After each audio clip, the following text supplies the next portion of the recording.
આ વિસ્તારના કલેક્ટર સાહેબ શ્રી દિગ્વિજયસિંહ જાડેજા સાહેબ જે કામ કર્યું છે કોઈ 50 વર્ષમાં નથી કરી શક્યું. અમારા બુઝુર્ગો મરી ગયા છે, ઘણા બધા હોઈ ગયા, લગભગ 40-45 વર્ષમાં. અહીંયા રસ્તો કોઈ દી કોઈ ખુલ્લો નહોતો થતો. એ આજે દિગ્વિજયસિંહ જાડેજા સાહેબની મહેરબાનીથી એક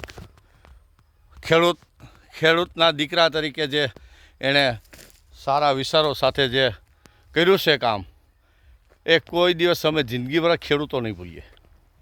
કે અમે છે અમારે અહીં નાળિયેરી છે, ગામમાં 32 રૂપિયા ભાવની નાળિયેર કપાતા હતા, એ અહીંયા 16 ને 17 રૂપિયાના ભાવે ખેડૂતો પાસેથી લઈ જતા હતા. જેથી કરીને ટ્રાન્સપોર્ટિંગની કોઈ સુવિધા નહોતી થતી, કોઈ વાહનવાળો અહીંયા નહોતો આવતો.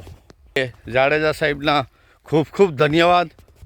એમ અમારું જાતે માનો અમે બહુ ખુશ છીએ.